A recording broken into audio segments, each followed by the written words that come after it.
ኣብ ቀደም እዋን ኣብ ሓደ ዓዲ ውሽጢ ኤልሳ ትበሃል ቆንጆ ልዕልቲ ትነብር ነይራ። ኤልሳ ብጽባቐ ዝተፈለጠት ልዕልቲ ስለ ዝነበረት ሮጀር ዝተባህለ ኣብ ካሊእ ዓዲ ውሽጢ ዝነብር ልዑል ይፈትዋ ነይሩ። ሓደ መዓልቲ ንልዕልቲ ኤልሳ ውህብቶ ንምሃብ ደልዩ።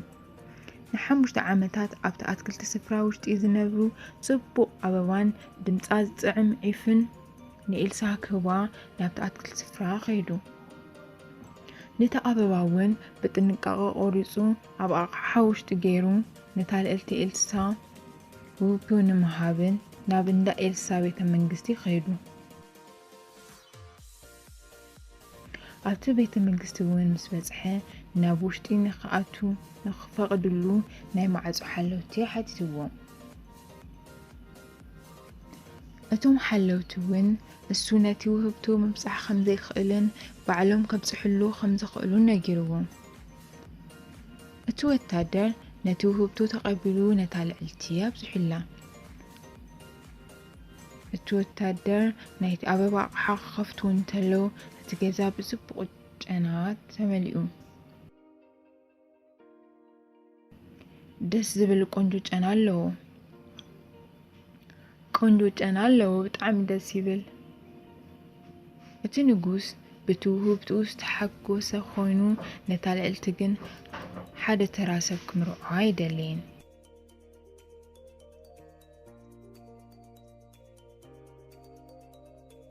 እዚ ኣበባ ብጣዕሚ ቆንጆ እዩ ኮይኑ ግን ካብ ንእሽተይ መዓልትታት እንድሕር ይጥውልግ እዩ። ካብኡ ጨንኡ እውን ይጠፍእ እዩ። እስኪ ቀጻሊ ውህብቶ ክንርኢና። እታ ደራፊት ዒፍ ካብ ተቐመጠትሉ ተልዒላ ብጽቡቕ ድምጻ ደሪፋ።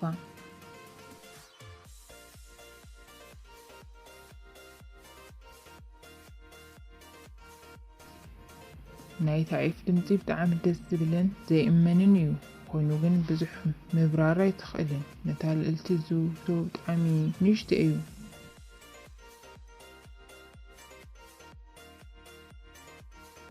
እታ ልዕልቲ በቲ ውህብቶ ዝተሓጎሰትን እቲ ውህብቶ ዝሃባ ሰብ ምስጋን ስለ ዝደለየት ኮይኑ ግን ነቲ ንጉስ ፈሪሕዎ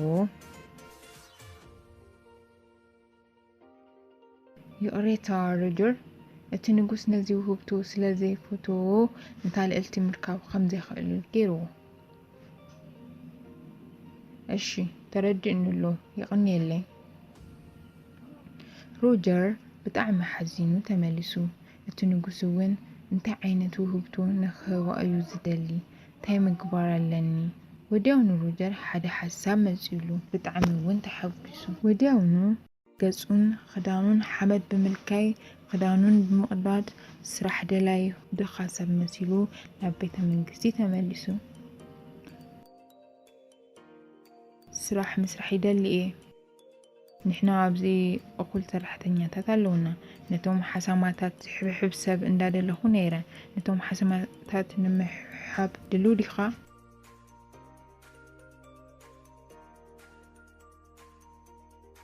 ኣነ ዝኾነ ዓይነት ስራሕ ንምስራሕ ፍቃደኛ እየ።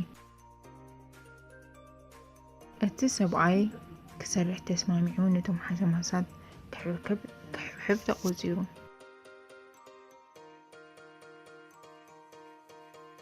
በዚ ስራሕ ምኽንያት ሮጀር ናብ ቤተ መንግስቲ ምእታው ኽኢሉ ናብቶም ሓሳማታት ኸይድ። እቶም ሓሳማታት ምሕብሓብ ብጣዕሚ ከቢድ እንትኸውን ነታ ልዕልቲ ንምርካብ ስለ ዝደለየ ስራሕ ምስራሕ ጀሚሩ።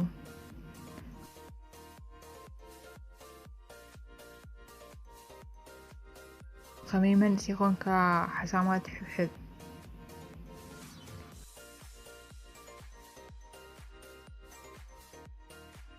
ሮጀር ንሶም ዝብልዎ ከይሰምዕ ስርሑ ቀጺሉ።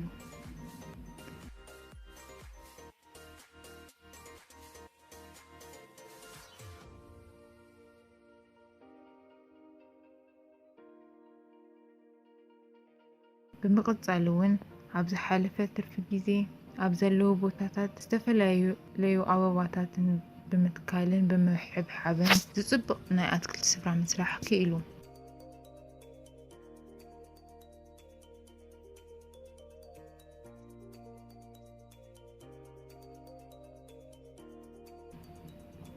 مشت وين بتناي أتكلت بوتا وشتي جيتار يتصاوت نيرو حدا معلت وين أتعلقلتي نزي دس زبل دمت سميعة نزي دمتي خابر يسمع زلو تخبر كلقلتي نزي دمتي تسمعيو زلخي نتوم حسماتات زحفو والعد صوتو جيتاريو بتعم زدنقيو هبكت على قلت اتعلقلتن اتاقلقالي ناب حسماتات زلو بوتاخدون تلو نايت خبابت صباقة بتعمي ريقوم تدنيقوم إذا بتعمل دز زبلن زدنق بوتا ايو أنا بهوتي 5 صبق أنا أتكلت بوتا رئي فلتن استخبر كل قلت زيناي أتخلتي بوتا بترف ساعتين زحبحبو مشت ناي جيتار دمس يسمعنيو خبز ديو يقريتها لقلت سلازرب بشكوي أنا بتعمي دس بلاني بتيناي أدخلت بوتا وش تقوينو موسيقى خمس مع بتعمي دس بل بستيل أخوانا بزي متأي خلدي وبزقبا كاوقو إلا تالإلو تالإلتي نابتي ناي أدخلت بوتا اندامتات جيتار تتقوي لا نتوم أدخلتاتن بحابر محب جميرو معالتتات انداو السخو مسخدو بتعمي دا تسمامعون دا تفاتيوم خيدوم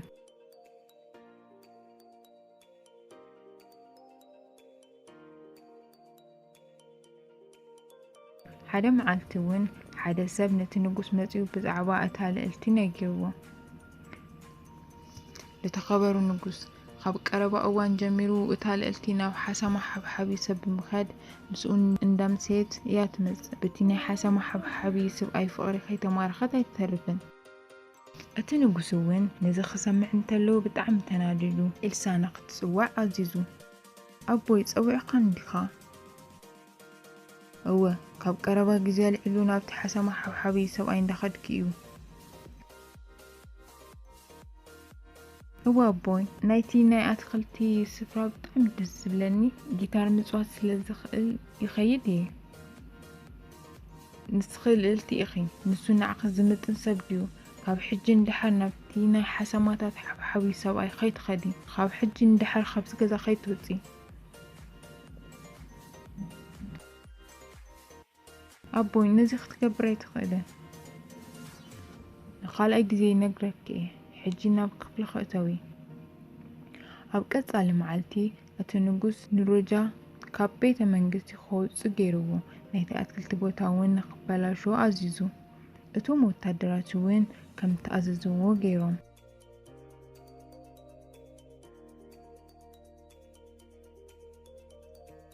تال التوين تحبي أنا بتأكلت بوتا خدمت انتلا كلهم أتكلتات سلسة بلا شو بدقامي نقعبي تنكواخواتو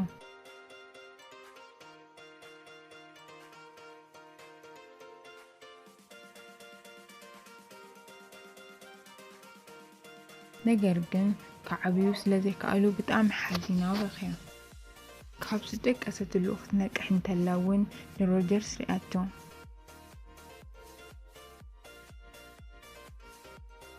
أنا يبحلم خيخونن بخامي نابزي مزيخة أتو متادرات دافئون كابيت منجس خمزوز وخاسة معنيرا كلو نجر نتال التنا جوا كابيت منجس خمزوز وو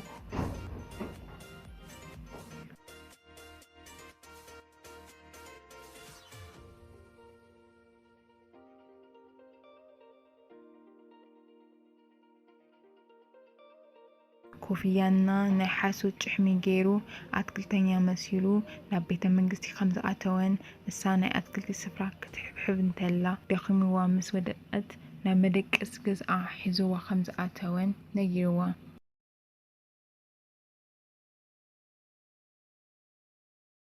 اتالي التوين بزجابرو نجر بتعمل جارموا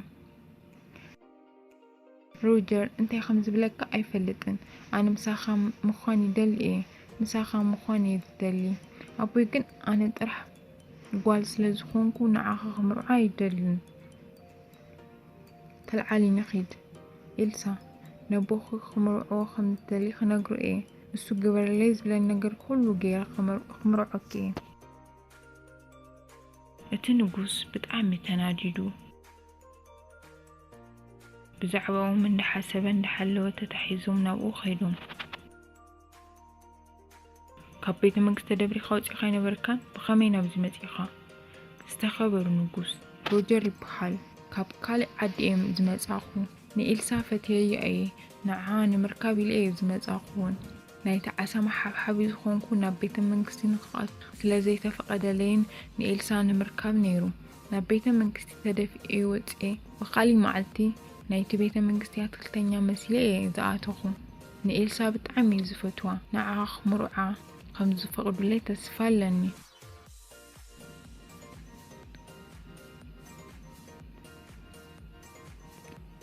ኣቦይ ካብ ዝውለድ ኣልዒሉ ዝበልካኒ ኩሉ ክገብር ፀኒሐ እየ። ሕጂ ግን ስለዝዓበኹ ንሮጀር ፈትየዮ ኣለኹ። ምስኡ ክኸውን እንተለኹ ናይ ብሓቂ ደስታ ይስምዐኒ። በጃኻ ፍቐድ። እቲ ንጉስ እውን ክልቲኦም ዝበልዎ ነገር ሰሚዑ ብጣዕሚ ተገሪሙ።